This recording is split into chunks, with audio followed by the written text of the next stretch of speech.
There is, around the Indian Ocean, okay, Islam came to South India earlier than it came to North India. Okay, we have historical evidence, right? In Kerala, there is a masjid there. It's called the Cheraman Masjid, right? You know, the reports are that a man named Tajuddin, right, who was alive during the time of Umar radiallahu anhu, right, established that masjid there in Kerala, in South India. Okay, Hyderabad, my brothers and sisters from Hyderabad, right? Islam comes to South India before, you know, it expands in North India. You look at it on a map, the Indian Ocean. You look at where Tanzania is, you look at where Ethiopia is, Somalia, Eritrea, and go around the Indian Ocean. It's an archipelago. Okay, major pit stop is Yemen. Okay, major pit stop is Yemen, south of Makkah and Medina. Right, and then afterwards you go around South India, and then you keep going until you get to Indonesia and Malaysia. Indonesia and Malaysia being the largest, you know, Muslim concentrated places in the world. It was through trade, it was through business, it was through tijara. People saw how Muslims handled their dunya, okay, and that is what attracted them to Islam. Subhanallah, wal-a'yadu billah, right? We hear people saying today, I don't want to work with Muslims today. Muslims are not good when we hire them as contractors. A'udhu billah. It was a very different time, very different place back in the day, as opposed to now. May Allah subhanahu wa ta'ala forgive us and guide us. Okay? The Sahaba radiallahu anhum, what would they do? Okay?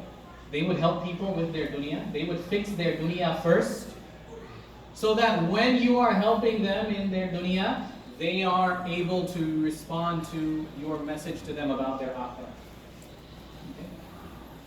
In the slum, there were never more than 10,000 Europeans in all of India. Did you know that? Okay, we don't want to use words like Gora or white people in the masjid, but I just said it. There were never more than 10,000 Europeans in all of Hindustan. How much of Hindustan, India, Pakistan, Bangladesh, Sri Lanka, how much of it is Christian? Can you tell me? Almost none. Okay? Why? Because if you go to a place and you make it very clear, we're going to rob you, take everything from you, oppress and enslave everyone, and oh, by the way, the gospel saves, okay? Right? We as Muslims, we have love and respect for Isa alayhi salam, right? But the Hindus, right? They say really, really awful things about Isa alayhi salam, about Jesus Christ alayhi salam. That's not the way to preach. That's not the way to convert people. This is a completely rational argument that we're making. The Sahaba radiallahu anhu, what did they do? They came and they saw the Sahaba, the people saw the Sahaba radiallahu anhu the way they are in their dunyawi matters, the way they traded. Okay? When the Muslims conquered Istanbul, by the time Sultan Ahmad al-Fatih, right, comes, makes true on the prophecy of the Prophet sallallahu alaihi wasallam. The hadith is in Musnad Ahmad, that تُفْتَحَنَّ الْقُسْطَنْطِنِيَّةَ فَنِعْمَ الْأَمِيرُ أَمِيرُهَا وَنِعْمَ الْجَيْشُ جَيْشُهَا. That one day Istanbul, Constantinople will be conquered, and that army will be a great army, and that leader will be a great army. Inshallah, Sultan Muhammad al-Fatih, he received shabash from the Prophet sallallahu alaihi wasallam. By that time, a lot of the areas before getting to actual Istanbul, Constantinople, was already under Muslim rule.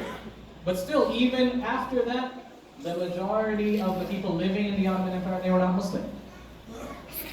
Why was it popular? Why did people become interested in Islam in places like Europe, in places like India? Right? You look at the history of Hyderabad, you look at Dhaka, you look at Delhi, you look at Lahore, right? Giant fortress cities. Right? These were places where kuffar were not allowed to live, right? But they were allowed to come, and they profited immensely in trade, okay? As opposed to what happened in Hong Kong and Shanghai and China, okay? It's a completely different reality, right? Historically. But the feudal system in Europe, which ends in the French Revolution, which is super bloody, was not very peaceful at all. France was called the bride of the church. Right? It was the largest, most openly, practicing hub of Catholicism in all of Europe, in all of history. But because of the systems of dhulm and oppression and feudal system, people with regards to their dunya, carrying on for so long, eventually it all blows up. It's like a spring. Okay? It's like a spring. You coil it up until one day it just pops, and that hatred, that anger, that response to dhulm destroys everything. The Sahaba radiallahu anhum, the people who came after the Sahaba radiallahu anhum, the teachings of the Prophet sallallahu alaihi wasallam were what? You're not allowed to oppress people with regards to business and trade. Stop riba. Okay? Allow our qadi, allow our judge, our mufti to come into the marketplace and make sure that people are allowed to get refunds, make sure that people are allowed to negotiate, make sure that people are allowed to make orders. Okay? So now, the system of wahi is being implemented. The teachings of the Prophet ﷺ are being implemented. Now it's easier for them to listen to what you have to say about Allah and His Rasul, about the akhirah, about what happens after death. This is what historically happened. Right? Umar bin Abdul Aziz, rahmatullahi, right? For a couple of decades before him, corruption had come into the Banu Umayyah after Muawiyah radiallahu anhu. He was Khalifa Amir al-Mu'mineen for just over 2 years.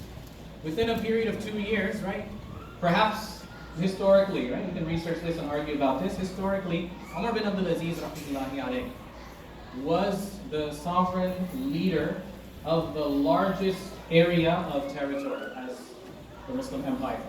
All the way from Andalusia until like Makran, Gawadar, the southern coast of Pakistan, a couple hundred miles away from Karachi. All the way up to the Caucasus, all the way deep into Africa. All of this was under Muslim rule, under the rule and leadership of Umar bin Abdul Aziz rahmatullahi alayhi. The fraud that used to take place, we get rid of it. All of North Africa, right, which was a huge area of land at that time. Okay? The Muslims that lived there, they're walking around with zakat money, with zakat wealth, foodstuffs and everything. They have nobody to give it to. Why? Because nobody is poor anymore. When you implement the systems of the Sharia, when you implement the systems of wahi, and you follow the sunnah of the Prophet sallallahu alaihi wasallam, Allah subhanahu wa ta'ala will make all of your dunyawi affairs fall into place. It's much easier to respond to the dawah at that time.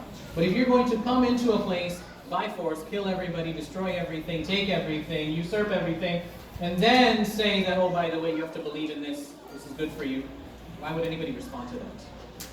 Okay? Why would anybody respond to that?